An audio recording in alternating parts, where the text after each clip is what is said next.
Bon les amis, comme vous le savez, la guerre est loin d'être terminée entre blogueurs, influenceurs et rappeurs. Bassem Breki est toujours dans sa logique. Combattre le mal, c'est une réalité difficile à accepter.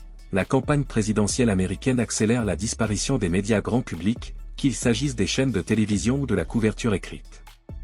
Ce processus n'est pas nouveau et est en forme depuis plusieurs années, mais les derniers mois ont été caractérisés par des changements encore plus visibles. Le déclin des médias traditionnels a conduit à l'émergence de nouvelles formes d'information plus rapides et plus accessibles, notamment via les réseaux sociaux et les plateformes numériques. Malgré ces développements, les médias traditionnels continuent de jouer un rôle important. Ils ont une grande équipe sur le terrain pour faire des recherches approfondies, suivre les candidats et rendre compte des événements en temps réel. Ils continuent de documenter les petits passages et les grands moments qui définissent la campagne. Leur rôle dans l'analyse et le reportage reste important, mais face à la montée en puissance des médias alternatifs, ils semblent de plus en plus aliénés. Mais cette évolution est entrée dans un contexte politique particulièrement complexe et sans précédent. Le paysage médiatique est en train de changer radicalement en raison de la polarisation des opinions, de l'émergence de la désinformation et de la rapidité. C'est une réalité difficile à accepter. La campagne présidentielle américaine accélère la disparition des médias grand public, qu'il s'agisse des chaînes de télévision ou de la couverture écrite. Ce processus n'est pas nouveau et est en forme depuis plusieurs années, mais les derniers mois ont été caractérisés par des changements encore plus visibles.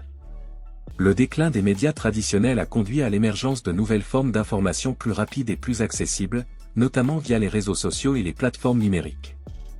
Malgré ces développements, les médias traditionnels continuent de jouer un rôle important.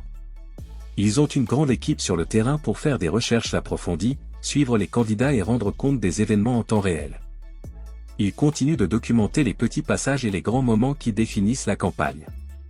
Leur rôle dans l'analyse et le reportage reste important, mais face à la montée en puissance des médias alternatifs, ils semblent de plus en plus aliénés.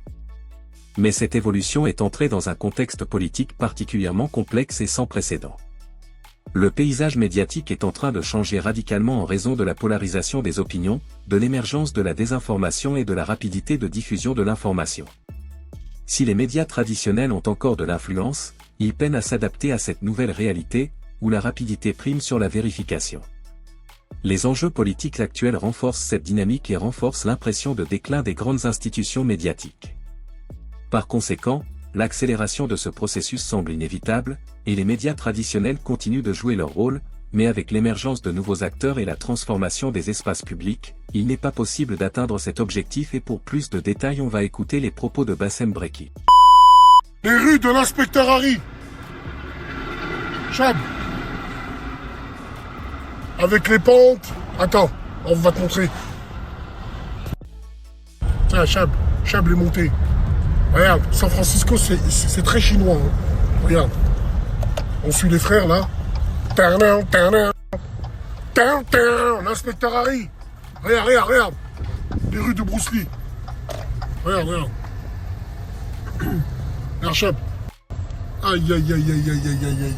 Les films, wallah, les films. Les ruelles miteuses. Regarde avec le stop.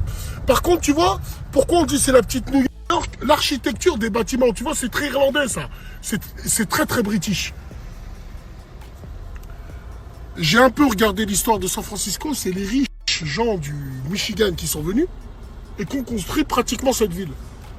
C'est des Espagnols qui sont venus, ils ont donné San Francisco, c'est pour ça que sur toute la côte, il y a des San José, San Diego, et ça reste un peu hispanique ici, mais léger. Les hispaniques, à Los Angeles, il n'y a que ça.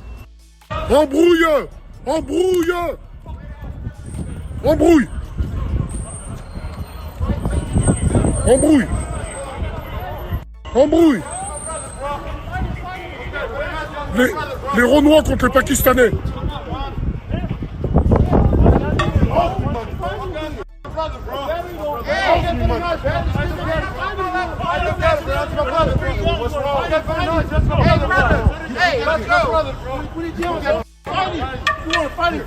Get up the fucking street! All that police is fighting on the street! I'm trying to help you. The police Trying to fight me on the street! You want the fucking I don't even fucking know you! nigga owe me money, bro. Get out the fucking street! Embrouille. Brother, look, please. Frérot, brother. I'm Muslim, bro. You took the check. Je m'embrouille avec eux.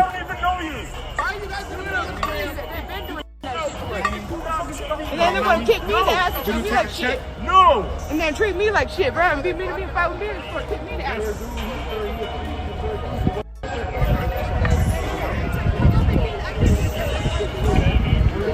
Chab, ils sont tous venus en soum, hein. Wallah, ils sont tous venus, hein.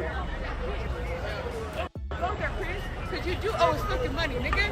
The police come, brother. The police come. You been putting Punch me out of nowhere. If the police come, brother. The police come, brother. you been putting hands on me, Yes, he's nigga. gonna walk away and you guys are not. Hanani, je me mets à côté d'eux, je m'en bats les reins. Et qu'il y en a un, il me dit un mot. Act like it's cool. You put hands on me first. First your music, so bring that back. Bring that shit back. Yes, sir. Let's go. They doing all this police that shit being in the middle of the fucking Bring street. it back. It's a beautiful dog. Thank you. Beautiful dog. How are you gonna punch me out of nowhere for Hey, nothing? the brother's the brother. I'm standing here, I'm talking to you, you just gonna go and punch me? You gonna let that go? Like we owe you Why something. don't y'all go to the Hey, why alley you and go standing fight? here pretending that this shit ain't walked out? I'd like to not fucking I don't fucking know. I don't even know him, bro. Why y'all in the middle of the street though? I'm Muslim here. Hey, bro. Pay attention. For you get in trouble. So I'll make sure he doesn't leave. It happens all the time and they just leave and nobody gets them. So did this happen all the way down there? Yeah, okay. What would you like? Moi, j'ai tout vu, moi. You guys letting them go? Moi, j'ai tout vu, moi. Il n'y a pas de pas qui sont venus, ils sont... Moi, j'ai tout vu, moi. It's the same story.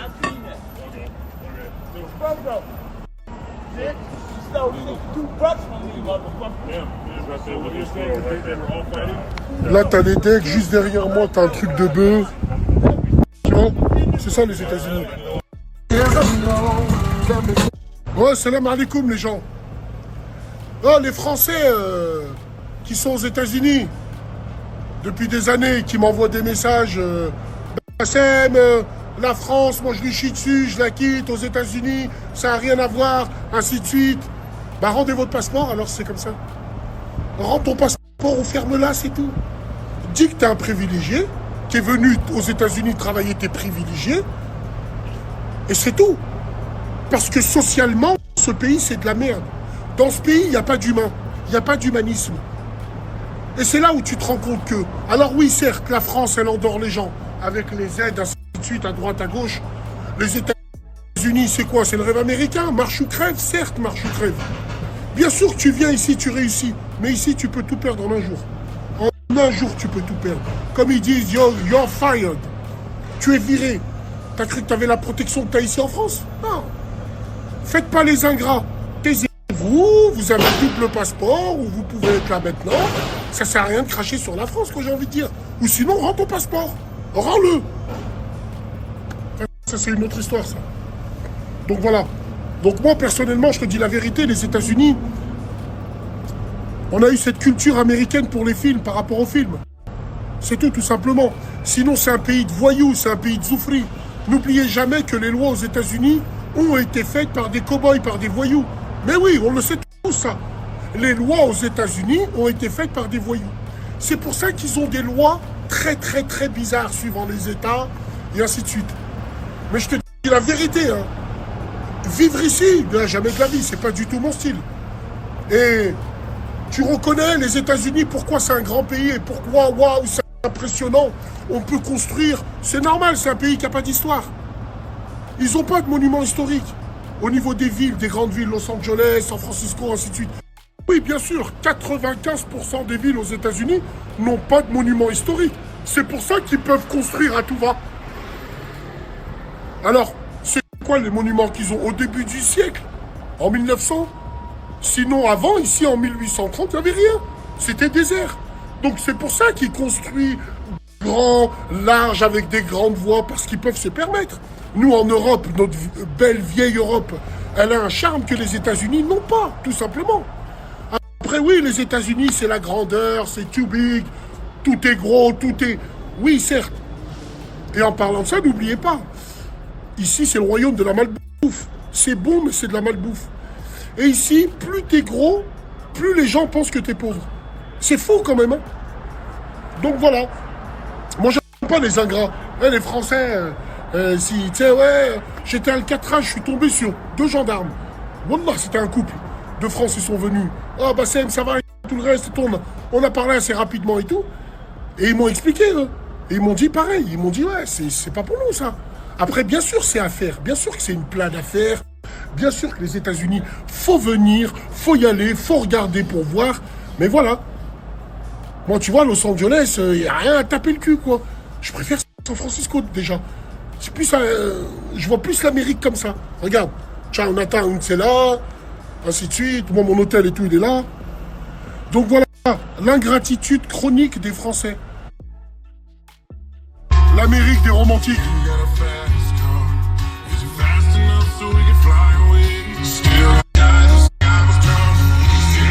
Bon, c'était ça les propos de Bassem Brekkie, et pour rappel, la discussion sur les réseaux sociaux est devenue un phénomène de plus en plus courant dans notre société numérique. L'anonymat et la rapidité d'échange offerts par ces plateformes provoquent souvent des conflits rapides, conduisant à des discussions en ligne à grande échelle. L'une des principales raisons de ces litiges est l'anonymat qu'offre Internet. Derrière l'écran, les gens se sentent souvent moins responsables de leurs paroles et agissent avec plus de virulence qu'ils ne le font face. L'absence de contact direct entrave la véritable communication et transforme la discussion en un simple échange d'accusations. De plus, les réseaux sociaux encouragent les contenus controversés car leurs algorithmes sont conçus pour mettre en évidence ce qui crée de l'engagement, qu'il soit positif ou négatif. Les messages violents, choquants ou chargés d'émotions se propagent plus rapidement, aggravant encore le conflit. Les conflits peuvent prendre de nombreuses formes, telles que des désaccords politiques, des conflits entre personnalités publiques, des débats idéologiques ou des conflits personnels exposés en public. Très souvent, ces désaccords atteignent une ampleur démesurée, les utilisateurs prenant une position ferme et divisant davantage la communauté en ligne. Dans ce contexte, l'annulation culturelle, les appels au boycott et le lynchage public sont des pratiques courantes. Les individus peuvent être violemment attaqués pour de simples opinions et avoir des conséquences potentiellement graves sur la vie personnelle ou professionnelle.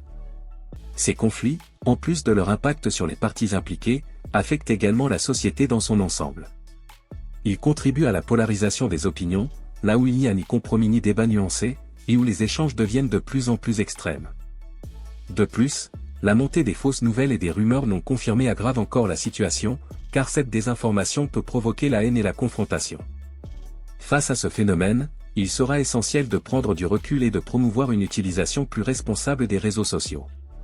Encourager la réflexion avant de réagir, faire preuve de gentillesse et adopter des stratégies réglementaires plus strictes sur ces plateformes peut aider à réduire les tensions. Le dialogue respectueux et la recherche d'une véritable compréhension mutuelle continuent d'être essentiels dans l'espace numérique pour éviter que les conflits ne prennent le dessus. Et c'était ça les amis, si cette vidéo vous plaît, abonnez-vous et activez la cloche de notification pour ne pas louper aucune de nos prochaines.